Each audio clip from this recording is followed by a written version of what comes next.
बहुत हुआ नारी परवार, अब की बार मोदी सरकार। मोदी सरकार 2014 में सत्ता में आने से पहले उन्होंने एक वादा किया था। उनका नारा था कि बहुत हो गया नारी परवार, अब की बार मोदी सरकार। मुझे लगता है ये नारा बदल के, आज के सिचुएशन को देखकर मुझे लगता है कि ये नारा बदल के कर देना चाहिए कि बढ़ गया नारी परवार, कहाँ गई मोदी सरकार। मैं मोदी सरकार से, मोदी जी से ये पूछना चाहता हूँ कि मोदी जी, जब आपका बीजेपी का एक farmer leader Unnao rape case में शामिल था, उसने उस लड़की के बाप को मार दिया, आप कहाँ थे? हाथरस केस में आप कहाँ थे? आप जैसा रेप केस में आप कहाँ थे? आज हालात इतने बद से बदतर हो चुके हैं कि आज देश में हर 16 मिनट में एक रेप केस हो रहा है जो कि रिपोर्ट किया जा रहा है, और न जाने कितने ऐसे केसेस हैं जो समाज के डर में, इज्जत के डर में लोग उसे रिपोर्ट तक नहीं कराते हैं। सिर्फ 2019 में ही 4,05,861 केसेस महिलाओं के प्रति अपराध पर रिपोर्ट किया गया था, और न जाने कितने ऐसे केस रह चुके हैं जो कि रिपोर्ट भी नहीं होते। आपको और हमको ज़्यादा इसके बारे में पता है क्योंकि हम ग्राउंड पे हैं। पॉलिटिक्स और पॉलिटिशियन दोनों वो सब छत पे रहते हैं, उन्हें पता नहीं होता कि नीचे हो क्या रहा है। चलिए मैं आपको कुछ ऐसे केसेस के बारे में बताता हूँ जिसमें हवस के दरिंदों की दरिंदगी आप सिर्फ सुनकर आपकी रूह कांप जाएगी। नमस्कार, मैं हूँ विशाल और आप देख रहे हैं अपडेट्स बाय विशाल। आज मैं ये टॉपिक स्टार्ट करने से पहले, इस टॉपिक पे बात करने से पहले, मैं आपसे भी और हमारे सरकार से भी कुछ कहना चाहता हूँ। ये मेरी बातें हैं कि बहुत हुआ नारी परवार, अब की बार मोदी सरकार, बेटी बचाओ बेटी पढ़ाओ, ये सिर्फ नारे लगाने से हमारा देश नहीं बदलेगा। ये सिर्फ नारे लगाने से हमारे देश की महिलाएं, बेटियां सुरक्षित नहीं होंगी। हमें इसे सोचना पड़ेगा, समझना पड़ेगा। हवस की दरिंदे जो दरिंदगी करके चले जाते हैं, जिन्हें फांसी होने में 8-8 साल लग जाते हैं, वो हमारे समाज से ही पैदा होते हैं। तो प्लीज़ आप भी समझिए, अपनों को भी समझाइए। चलिए बातें अपने पहले टॉपिक पर। पहला हमारा टॉपिक है Nirbhaya rape case. Nirbhaya rape case इतना भयावह था कि उसके लिए मेरे पास शब्द नहीं कि मैं उसे कैसे एक्सप्लेन करूं। निर्भया आधी रात को अपने दोस्त के साथ बस से सफ़र कर रही थी, उसके साथ रेप हुआ। 6 लोगों ने उसके साथ मिलकर रेप किया, उसके सर पे आयरन रॉड से मार दिया, मार के वैसे ही छोड़ के चले गए। वो 6 लोगों में से एक ने तो सुसाइड कर लिया, एक को 2 साल के लिए जेल हुई और बाकी 4 को फांसी की सज़ा दी गई। लेकिन निर्भया को इंसाफ मिलते मिलते 8 साल लग गए। निर्भया के माता पिता पे क्या गुजरी होगी, इस समाज को कोई फिक्र नहीं है। यह समाज सिर्फ प्रोटेस्ट करना जानता है, उससे कोई रिजल्ट निकलने वाला नहीं। वो 4 लोग बड़े घर से ताल्लुकात रखते थे, शायद इसीलिए 8 साल लग गया निर्भया को इंसाफ मिलने में। हमारे लॉ में, हमारे कानून में इतने लूप होल्स हैं कि क्रिमिनल सिर्फ लूप होल्स ढूंढते हैं और लूप होल ढूंढ कर सिर्फ अपने आप को बचाते हैं। फांसी की सज़ा, आप बताइए कि एक देश में एक लड़की के साथ, एक देश की बेटी के साथ रेप होता है और उसे मार दिया जाता है, मर्डर किया जाता है उसका। उसके बाद उसके गुनहगारों को सज़ा मिलने में 8 साल लग जाते हैं। आप ही बताइए कि 8 साल लगना क्या वाजिब था? और सिर्फ यही केस नहीं, अगर हम दूसरे केस के बारे में बात करें, उन्नाव रेप केस में एक 17 साल की नाबालिग लड़की के साथ रेप होता है, और रेप करने वाला कोई और नहीं, हमारे प्रिय नरेंद्र मोदी बीजेपी के एक फार्मर लीडर थे जिनका नाम है कुलदीप सिंह सेंगर। कुलदीप सिंह सेंगर ने लड़की का रेप किया, छोटी बच्ची का, नाबालिग का रेप किया। रेप करने के बाद उसे कोर्ट के सामने पेश किया गया तो पता चला कि सिर्फ उसने रेप ही नहीं किया बल्कि उस लड़की के बाप का हत्या भी किया। और इतना करने के बाद उस कुलदीप सिंह सेंगर क्रिमिनल को एक नाबालिग लड़की के साथ ब्रूटली रेप और मर्डर करने के बाद, उसके पिता का मर्डर करने के बाद, उस बीजेपी फार्मर लीडर को क्या सज़ा मिलती है? उम्र कैद। ये हंसने वाली और ताली बजाने वाली बात हो गई है। हमारी लॉ एंड ऑर्डर इतनी खोखली है कि इसका सिर्फ सब फ़ायदा उठा रहे हैं। और अगर अब मैं अपने तीसरे रेप केस के बारे में बात करूं तो हाथरस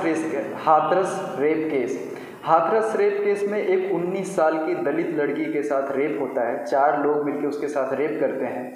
रेप करने के बाद हमारा यूपी पुलिस इतना काबिले तारीफ़ है, इतनी काबिल तारीफ़ है कि इस पे बस मैं एक ही बात कहना चाहता हूँ, वाह मोदी जी वाह। उस लड़की का शव उसके परिवार वालों के बिना अनुमति के, बिना प्रेजेंस के, उस लड़की का शव रात को 2 बजे पेट्रोल डाल के पुलिस वालों ने जला दिया। किस लिए जलाया, क्यों जलाया, ये पता नहीं। ये साजिश किसकी थी, पॉलिटिशियन की थी, पॉलिटिक्स थी, इसमें क्या थी पता नहीं। और इस केस का न तब रिज़ल्ट आया, न अब रिज़ल्ट आया, न हमें लगता है कि आगे कभी कोई रिज़ल्ट आने वाला है। चलिए बातें अपने अगले रेप केस पे। हमारा अगला रेप केस है जम्मू कश्मीर में स्थित कठुआ एरिया पे। कठुआ एरिया में एक 8 साल की लड़की के साथ रेप होता है और उसे उसके गांव से, उसके एरिया से 1 किलोमीटर के दूर पर, 1 किलोमीटर की दूर पर उसका शव पाया गया, उसका लाश पाया गया। उसके साथ गैंग रेप हुआ था और उसके एक्यूज़ 8 लोग थे और उनको भी सज़ा आज तक नहीं मिली, ना मुझे लगता है अब मिलेगी। ये केस 2018 का है। उस समय भी मोदी सरकार सो रही थी, हाथरस में भी मोदी सरकार सो रही थी और आगे भी मोदी सरकार सोती रहेगी, सिर्फ नारे लगाएगी कि बहुत हुआ नारी पर वार, अब की बार मोदी सरकार। ये सिर्फ हमें दिखाने के लिए बड़े बड़े बैनर, बड़े बड़े पोस्टर, यही सब लगा सकते हैं, आगे इसके ऊपर कोई काम नहीं हो सकता। ना ही कोई कार्रवाई होगी, ना ही कोई कार्रवाई हुई थी, ना ही कोई कार्रवाई हो रही है। और ऐसे तमाम केसेस हैं, जैसे 2019 का हैदराबाद रेप केस, जिसमें एक डॉक्टर का रेप हुआ। वो भी डॉक्टर अपने क्लिनिक से आधी रात को अपने दोस्त के साथ जा रही थी, रोड पे वो जा रही थी, दो लॉरी ड्राइवर्स ने उसके गाड़ी को पंचर किया, फिर उसके मदद के बहाने उसके पास आए, उसके साथ रेप किया, उसका मर्डर किया और उसका भी रिज़ल्ट न जाने कब आएगा। वैसे कहने में और सुनने में तो यही आया है कि तेलंगाना पुलिस ने उन दोनों का एनकाउंटर कर दिया है, पर इसमें क्या सच है क्या झूठ हम न जानते हैं, न आप जानते हैं, तेलंगाना पुलिस जानती है। और पुलिस वालों का तो आपको पता ही है फेक एनकाउंटर्स कितने होते हैं और क्रिमिनल कितने पकड़े जाते हैं और क्रिमिनल कितने बन रहे हैं। और ऐसे तमाम केसेस हैं, जैसे बदुअन रेप केस हो गया, शक्ति मिल रेप केस हो गया, जिसा रेप केस हो गया, सुजैल जॉर्डन रेप केस हो गया। और आगे आप इस लिस्ट में देख लीजिए, इसमें दिखाया है कि 2014 से 2005 से कितने केसेस आ रहे हैं। 2005 में 18,000 थे तो आज 2020 में 28,000 रेप केसेस हो गए हैं। इतनी तेज़ बढ़ी है। यूपी तो हमारा नाम कमा रहा है, यूपी और राजस्थान में तो पीक पे है, यूपी सेकंड नंबर पे, और क्राइम में यूपी को कोई पछाड़ नहीं सकता। अगर इतना सुनकर भी आपके मन में ये आशंका है कि हवस के दरिंदे अपनी दरिंदगी में क्या क्या हदें पार कर सकते हैं, तो आप ये भी सुन लीजिए। अभी 7 जून की ही एक घटना है अयोध्या के शिवकर गांव की, जहां पे एक हवस का दरिंदा हमारी गौ माता के साथ रेप करता हुआ पकड़ा गया। उसका वीडियो मैं आपको दिखा नहीं सकता, नहीं तो दिखा पाता तो ज़रूर दिखाता। इतनी घटिया हरकत करते हुए उसे एक पल शर्म नहीं आई। उसका नाम है शहबुद्दीन। अभी वो पुलिस के हिरासत में है। पुलिस पता लगाने की कोशिश कर रही है कि वो मानसिक तौर पे बीमार है, कि ऐसा उसने किया क्यों। और जाते जाते मैं एक कहावत सुनाते जा रहा हूँ हमारे प्रिय मोदी जी के लिए कि थोथा चना बाजे घना।